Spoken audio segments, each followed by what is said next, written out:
बोलिए सियावर रामचंद्र भगवान की जय। गजाननं भूतगणाधिसेवितं कपितजम्बूफलचारुभक्षणं उमासुतं शोकविनाशकारिकं नमामि विघ्नेश्वरपादपङ्कजं नमामि विघ्नेश्वरपादपङ्कजं। बोलिए सियावर रामचंद्र भगवान की। मैं पंडित निर्मल व्यास, पुजारी शिव मंदिर केकेपुरी।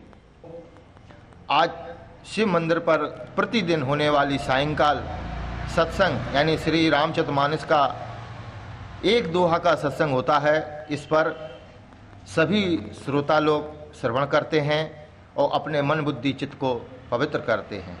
इस समय अखंड रामचरितमानस पाठ में लंका कांड का 10वां दोहा चल रहा है। प्रसंग है कि रावण का पुत्र प्रहस्त अपने पिताजी को समझाता है। आखिर रावण को उसकी सीख उल्टी लगती है और अपने पुत्र को कह देता है कि जैसे बांस में क्या लग गया है, घुमाऊं, यानी कि घुन लग गया है, घमोई, ऐसे ही तू हमारे कुल में घुन लग गया है। और रावण से कह करके वह पुत्र वहां से नाराज होकर के चला जाता है सभा में से। रावण को इसके पहले मंदोदरी ने भी कई बार समझाया, लेकिन अहंकारी स्वभाव के कारण रावण को किसी की शिक्षा अच्छी नहीं लगी। आगे प्रसंग आता है कि हित मत मोहिना लागत कैसे, काल विवश कहूँ भेषज जैसे। हित की सलाह आपको कैसे नहीं लगती, आप पर कैसे असर नहीं करती। देखो, हित की जो हमारे हित की सलाह हित के लिए कह रहा हो, हमारे भले के लिए कह रहा हो, उसको ऐसे अच्छी नहीं लगती है जैसे काल विवश कहूँ भेषज जैसे। जैसे मृत्यु के बस में रोगी को दवा अच्छी नहीं लगती है। जिसके ऊपर काल मड़रा गया हो और मृत्यु तय हो गई हो, उसको लाख यत्न कर लो, आप अस्पताल में भर्ती कर लो, डॉक्टर लोग कह देते हैं कि भैया अपने मन को समझाने के लिए आप ऑक्सीजन लगा लो, वेंटिलेटर पर रख लो, आखिर में वही कहते हैं कि घर ले जाओ, सेवा करो। तो ऐसे ही रावण को अपने पुत्र की सलाह अच्छी नहीं लग रही, जैसे कि काल के वश रोगी को दवा अच्छी नहीं लगती है। संध्या समय जान 10 सीसा, भवन चलियो निर्खत भुज बीसा। कहते हैं कि संध्या का समय जान करके रावण अपनी 20 भुजाओं को देखता हुआ महल की तरफ चला। जैसे कि कोई अकड़ में होता है ना, किसी को कोई बात कह के समझा दो तो हुंकारी भरता है, और अपनी रावण अपनी भुजाओं को 20 भुजाओं को देख रहा है, मेरी तो 20 भुजाएं हैं, कौन मेरा क्या बिगाड़ सकता है। तो रावण ऐसे ही अपनी 20 भुजाओं को देखता हुआ महल के अंदर चला गया। लंका शिखर ऊपर आगारा, अति विचित्र तह होए अखारा। रावण की चोटी पर, कहते हैं लंका की चोटी थी जो शिखर, उस पर एक बड़ा महल बना है, विचित्र महल बना है। वहां पर अति विचित्र तह होए अखारा। अखारा का मतलब कि जमावाड़ा, अखाड़ा।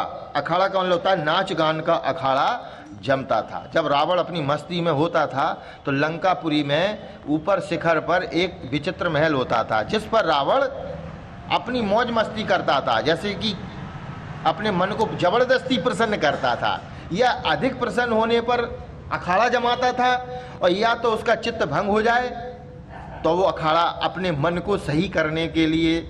अब जैसे कोई नशेड़ी नहीं होता है, क्या आज दिमाग खराब हो गया, थोड़ी पिलाओ आज, तो ऐसे ही रावण उस विचित्र महल में अखाड़ा जमाता था, नाच गान होता था, क्योंकि उसको उसकी पत्नी मंदोदरी ने भी समझाया और पुत्र प्रहस्त ने भी समझाया, लेकिन रावण को अच्छी नहीं लगी बात।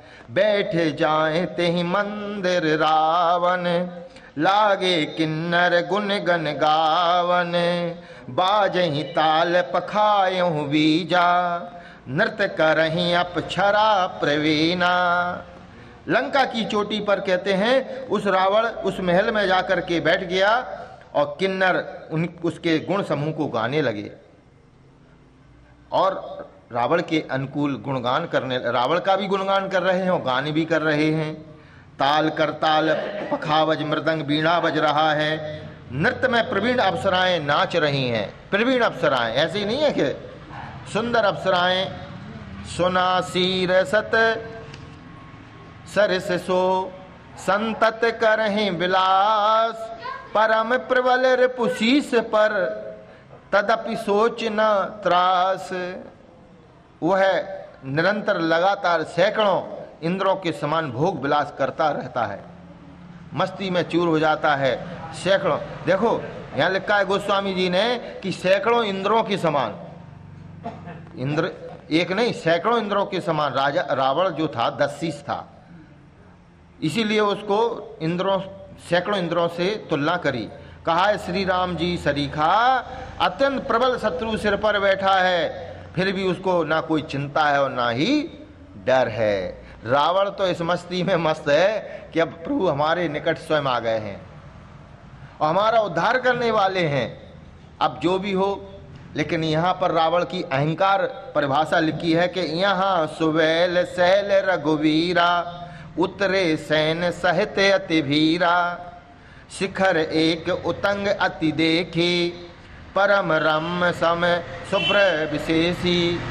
कहते हैं कि यहाँ पर श्री रघुवीर लंका में जब पुल के पार हो गए तो प्रभु वहाँ पर एक सुबेल पर्वत था, उस पर भगवान श्री राम की सेना जमा हुई थी, एक साथ उसी पर्वत पर उतरे थे। तो कहते हैं यहाँ सुबेल सैल रघुवीरा, सुबेल नाम का जो पर्वत था वहाँ पर भगवान की सेना का जमावाड़ा था। पर्वत का एक सुंदर ऊंचा शिखर था और रमणीय था, और विशेष रूप से उज्जवल शिखर देख करके वहाँ जब वो देखा कि बड़ा सुंदर शिखर है इस पर्वत का, तो तह तरु किशलय सुमन सुहाए, लक्ष्मण रचि निज हाथ डसाए, तापर रुचिर मृदल मृग छाला, तिहि आसन आसीन कृपाला। वहाँ श्री लक्ष्मण जी ने वृक्षों के कोमल पत्ते सुंदर बिछाए, सजाए भगवान के लिए, और कहते हैं कोमल मृगछाला बिछा दी। उसी आसन पर कृपालु श्री राम जी विराजमान हो गए। अब क्योंकि भगवान को अपनी मंत्रणा करनी है और युद्ध की रावण नहीं मानता है, तो युद्ध की तैयारी रूपरेखा वहीं स्थान पर बैठ करके भगवान ने की कि प्रभु कृत शीस कपीस उछंगा, बाम दहिन दिश चाप निशंगा, दुहि कर कमल सुधारत बाना, कह लंकेश मंत्र लगी काना। अब यहाँ देखो एक नया प्रसंग आता है, यहाँ पर एक ज्ञान का प्रसंग है जो कि यहाँ पर गोस्वामी जी ने बड़े ही दो भाव में व्यक्त किया है। कहते हैं प्रभु श्री राम जी वानर राज सुग्रीव की गोद में अपना सिर रखे हैं। जो राजा है वानरों का राजा सुग्रीव, उसकी गोद में अपना सिर रखे हैं प्रभु, और उसकी बाईं ओर धनुष तथा दाहिनी ओर तरकस रखा है। प्रभु के भगवान के बाईं ओर धनुष और दाहिनी ओर तरकस रखा है, और वे अपने दोनों कर कमलों से बाण सुधार रहे हैं। और कहते हैं कि विभीषण जी कानों से लगाकर सलाह कर रहे हैं। ये रूप देखो आप कि राजा की गोद में प्रभु श्री राम, बाईं तरफ धनुष और दाहिनी तरफ तरकस, और भगवान तीर को सुधार रहे हैं, बाण को सुधार रहे हैं, और विभीषण कान में सलाह दे रहे हैं। बड़ भागी अंगद हनुमाना, चरण कमल चापत विधि नाना। और जो युवराज अंगद है ना, वो भगवान के चरणों को दबा रहे हैं और कहते हैं कि प्रभु पाछे लक्ष्मण वीरासन, जो लक्ष्मण जी की हमेशा आकृति रहती थी, कठिन संग कर बान शरासन। हाथों में धनुष बाण लिए लक्ष्मण जी वीरासन पर बैठे हैं, एक घुटना भूमि पर और एक घुटना उठाए हुए।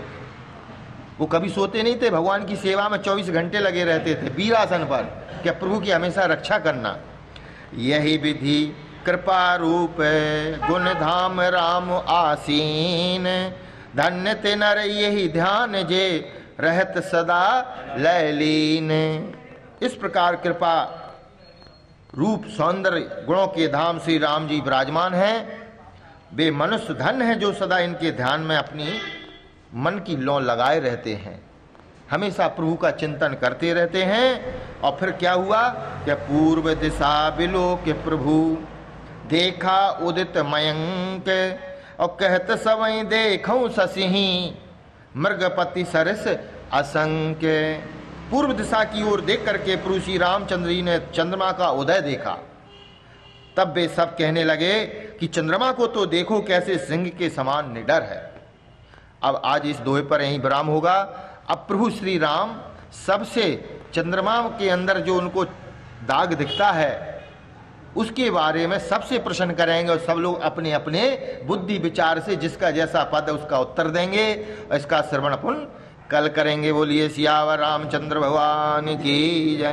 कथा विसर्जन होत है सुनहु वीर हनुमान, राम लखन और जानकी करहु कल्याण। सियावर रामचंद्र की जय। उमापति महादेव की जय। पवन सुत हनुमान की जय। गोसाई तुलसीदास की जय। बोलो भाई सब संतन की जय। जय सीताराम।